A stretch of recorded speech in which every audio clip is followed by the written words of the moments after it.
작은데도 불구하고 살이 많아서 얼굴이 크게 보이는 경우, 윤곽 수술을 하더라도 큰 효과를 기대하기가 힘든 경우가 있을 수 있고요. 1번 환자분은 뼈는 작은데도 불구하고 뼈를 덮고 있는 연부 조직의 조건 때문에 얼굴이 크게 보이는 경우라고 할 수 있습니다.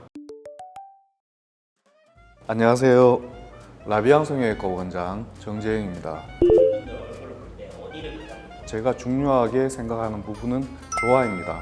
단순히 얼굴 뼈의 윤곽만 닿는 것이 아니라 가령 3D CT 스캔을 통해서 얼굴 뼈의 형태와 뼈를 덮고 있는 근육이라든지 지방 조직, 이러한 조건 관계를 분석해서 어떠한 수술, 어떠한 방향으로의 개선이 필요할지를 생각하는 것이 중요하다고 생각하고요. 두 번째는 고유한 어떤 해부학적인 안정성을 고려해야 됩니다. 환자분의 니즈와 의학적인 안전 사이의 접점을 찾는 것이 저의 가장 중요한 임무라고 생각합니다.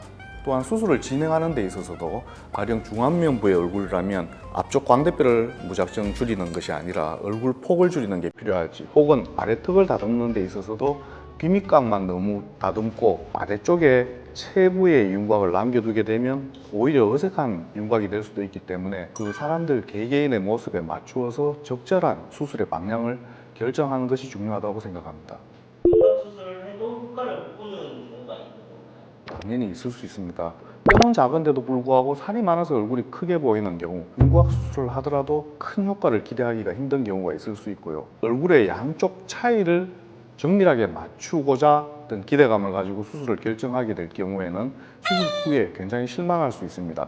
사람들의 얼굴은 조금씩 다르게 생겼고요. 보정할 수 없는 부분들이 많기 때문에 윤곽 수술을 하더라도 정확하게 대칭으로 맞출 수는 없다고 이해를 하시는 것이 좋습니다.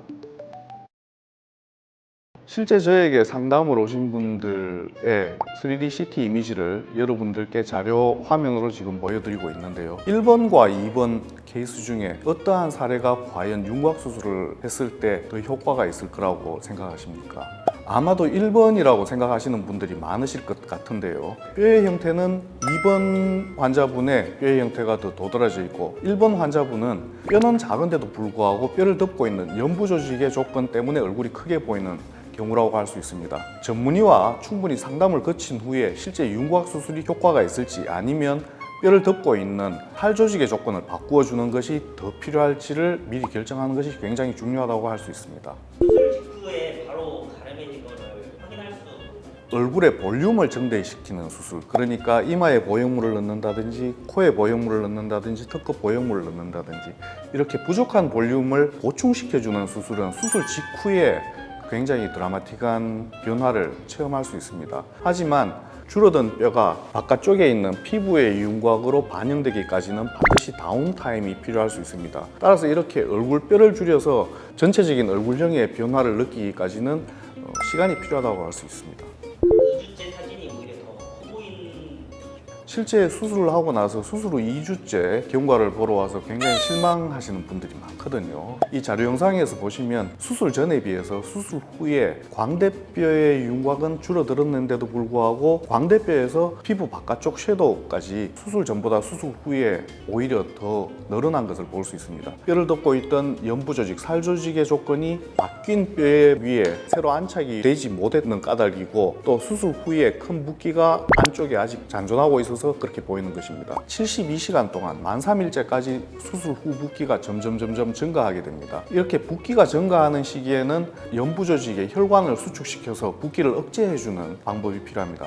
따라서 72시간까지는 냉찜질을 통해서 얼굴의 붓기를 억제해주는 과정이 필요하고요. 72시간이 지나고 난 이후에는 붓기가 이제 줄어드는 시기로 접어듭니다. 그래서 이러한 시기에는 붓기를 빨리 배출시켜야 되기 때문에 혈관을 확장시켜주는 온찜질이 더 도움이 될 수 있습니다. 감각이 좀 저하되어 있는 상태이기 때문에 냉찜질을 너무 열심히 하다 보면 안면신경마비라든지 동상이 올 수도 있고, 또 온찜질을 너무 열심히 하다 보면 화상을 입을 수도 있기 때문에 조심해 주는 것이 필요하리라 생각됩니다. 또한 수술 후에 림프절 순환이 굉장히 중요하기 때문에 걷기를 통해서 얼굴 쪽의 붓기가 아래쪽으로 내려가면서 빨리 빠지는 효과를 기대할 수 있다고 할 수 있습니다. 안면 윤곽 수술을 결정하기 전에 가장 중요한 부분은 어떠한 부분을 개선해야지 내 얼굴형이 좋아질 수 있을 것인지를 파악하는 것입니다. 따라서 경험 있는 전문의와 사전 상담을 충분히 진행하는 것이 필요하고요. 너무 조급해 하시지 말고 행복하고 예쁜 얼굴을 만날 수 있다는 희망을 가지고 기다리시길 바랍니다. 오늘 내용이 도움이 되셨다면 좋아요와 구독 부탁드리고요. 또 궁금하신 부분이 있으시면 댓글로 남겨주시면 성의껏 답변 드리도록 하겠습니다. 이상 라비앙 성형외과 원장 정재영이었습니다. 감사합니다.